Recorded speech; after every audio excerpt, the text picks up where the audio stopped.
తమిళనాడులో ఈడీ సోదాలు జరుపుతుంది. కోల్డ్ రిలీఫ్ దగ్గుమందు కారణంగా మధ్యప్రదేశ్లో 23 మంది చిన్నారులు ప్రాణాలు కోల్పోయారు. ఈ నేపథ్యంలో కోల్డ్ రిలీఫ్ దగ్గుమందును తయారు చేస్తున్న తమిళనాడులోని శ్రీసన్ ఫార్మా సంస్థపై ఈడీ ఫోకస్ పెట్టింది. చెన్నైలో శ్రీసన్ ఫార్మాకు సంబంధించిన 7 ప్రాంతాల్లో ఈడీ అధికారులు తనిఖీలు చేపట్టారు.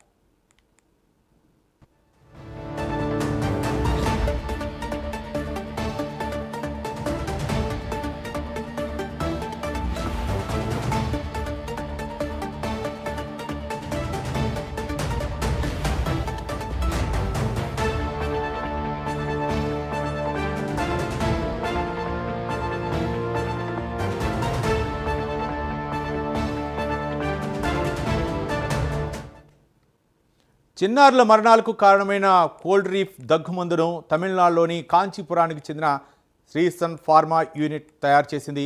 దీంతో శ్రీసన్ ఫార్మాతో సంబంధమున్న చెన్నైలో 7 ప్రదేశాల్లో సోదాలు చేసింది ED. Tamil Nadu drug control department ఉన్నతాధికారుల నివాసాల్లోనూ తనిఖీలు చేపట్టింది. మనీ లాండరింగ్ చట్టం కింద కేసు నమోదు చేసిన ఈడీ అధికారులు ఈ దాడులు నిర్వహిస్తున్నారు. దగ్గుమందు తయారు చేసిన శ్రీసన్ ఫార్మా యూనిట్ యజమాని రంగనాథన్ ఇప్పటికీ అరెస్ట్ అయ్యారు.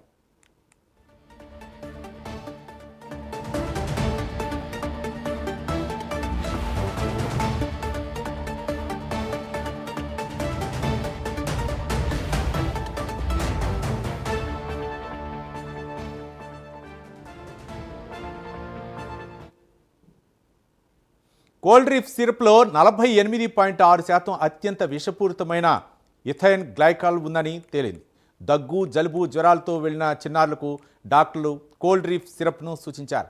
అందులోని విష పదార్థం వల్ల పిల్లల కిడ్నీలు విఫలమై చనిపోయినట్లు భావిస్తున్నారు. దీనిపై ఇప్పటికే దర్యాప్తు కొనసాగుతుంది. ఇప్పటికే కేంద్ర ప్రభుత్వంతో పాటు పలు రాష్ట్ర ప్రభుత్వాలు కోల్డ్ రిలీఫ్ను నిషేధించాయి.